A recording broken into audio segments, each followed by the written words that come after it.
Welcome back to EFG News. I'm reporter Anna Xu, and you are watching Figuring Out the Internet. Let's begin with the 1972 Watergate scandal. Should the majority of credit be given to journalists? Did Washington Post reporters Bob Woodward and Carl Bernstein uncover the details of the scandal that gave the most important information? This brings us to the topic of this segment, understanding the mass media. What is the role and impact of mass media on the scope of government and democracy in the United States? As an unofficial fourth branch of government, the media acts as a watchdog, keeping the government in check. With press criticism on political leaders, as well as being able to expose office holders, politicians are not able to do whatever they want, as their shady actions can easily be revealed. The media is also able to identify problems in society and ask the government how they're going to fix the issue, encouraging them to take more tasks and handle major issues. Media also reinforces and furthers individualism, especially with the rise of television. Candidates are able to appeal to the public through television, where voters are also able to see the candidates through television and make a choice without having to rely on political parties and social groups. Television is also focused more on individuals, reporting news on groups less than individual people. Media is needed for the functioning of a democracy. To vote, the public must have information about candidates, therefore making widespread information necessary in a democracy. However, people no longer care for educational media as much as they do entertainment, so media reports what the people want. If people are not better informed on candidates for office, it is because they do not care to hear about political issues. And with this, we have figured out the internet. Hi, I'm Martin Joseph, and I'm running for your state governor. I'm a good old family man who loves God, America, and most importantly, guns. I know you don't like me, but I'm still going to spend 60% of my campaign funds running ads like these. I messed up. Why should you vote for me? Well, for starters, I've created a militia of 12-year-olds who are highly trained in MMA, and they're going to kill the Queen of England, and we're going to get our revenge on Britain.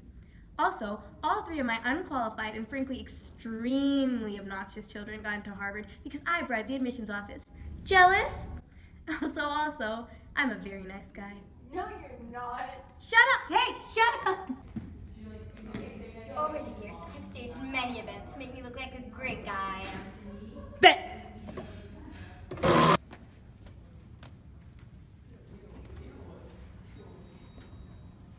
You have to come in.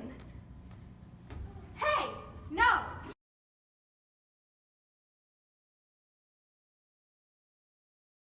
Anya, come out like you won the fight! Oh my god, they're going downstairs.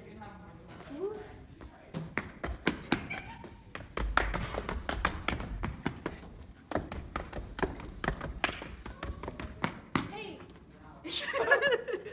Those people weren't me. Or maybe they were. You don't know. I don't know either. Anyways, vote for me. This is EFG News, and I am your journalist, Pranita, with more stories to bring. As an expert in journalism, I use in-depth reporting to uncover stories for the media. And as a journalist, I've been to many press conferences. And today I'll be talking about Martin Whitey Jensen's press conference about the development of media. And so, during this press conference, he had talked about what type of media he would like to use for his campaigns. And he said he would rather use electronic media, such as television, radio, and the internet, over print media, such as newspapers, magazines, and chains, which are groups of newspapers published by media conglomerates, which account for over 4/5 of the daily nation's newspaper circulation.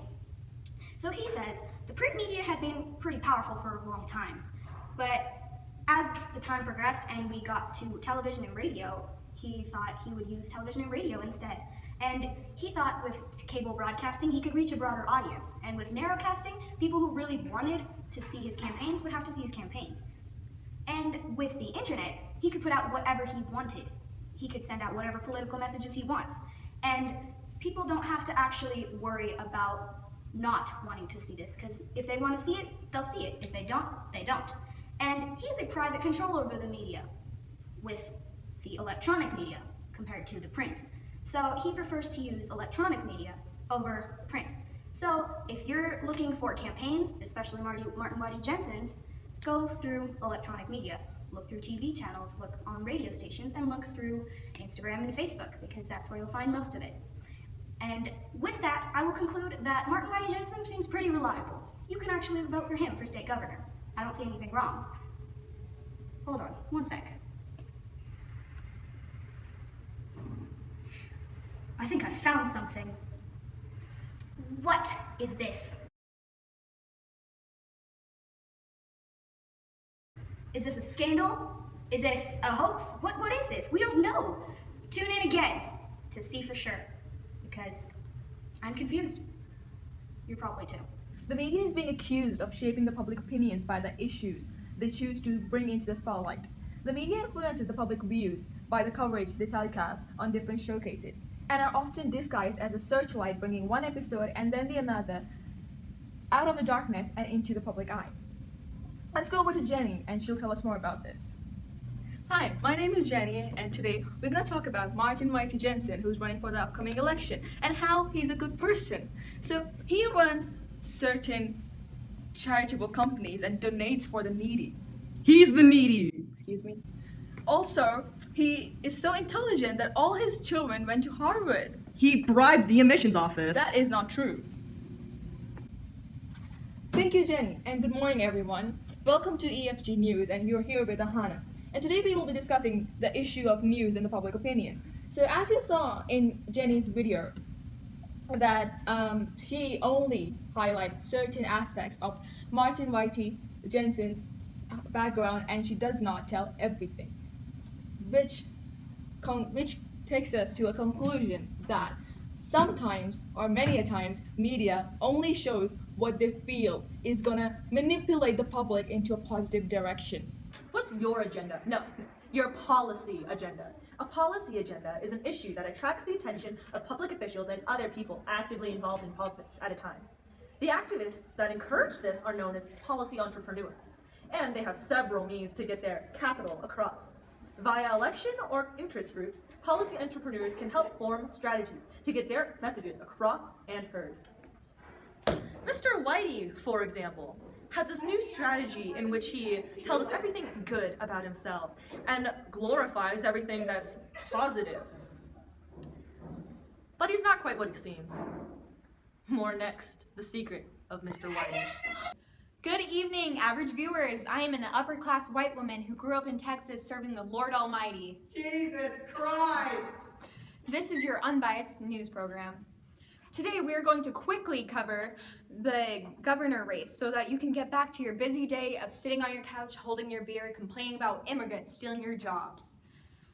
We have our 3 ethnic reporters out at specific locations where the juiciest news comes from. Those are called beats for those aspiring reporters out there. Let's cut to Kathy at the Whitey rally.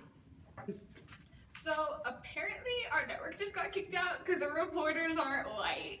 Shut the hell up, Kathy. You could totally stay. Here's what policies were brought up today's rally. Mr. Whitey started talking about a federal funding connection to foreign policy when he struck. Kathy, no one gives a crap. Cut to the goods, play your 10-second soundbite, or you're fired. All right. Spunky Whitey kept shouting this phrase at the audience.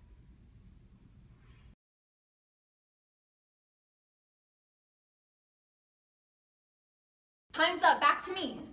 As we just heard, Whitey is using the phrase, the great white messiah, in his campaign, which is undoubtedly true because he is great, white, and is going to save us all. The boss just yawned, cold red! Breaking news from our trial balloon containing entertaining leaked information. Breaking. Whitney's DNA results have been leaked from his mother. Results show that Whitey is 100% Asian. Whitey is Fibby. All right, that's all the time we have. The finale of American Idol needs to be shown on this network after us. So, if you would like more information on who the candidates actually are, or a thorough examination of the policies, you can go online and research it yourself. This has been Tony Lohan, and I am signing off.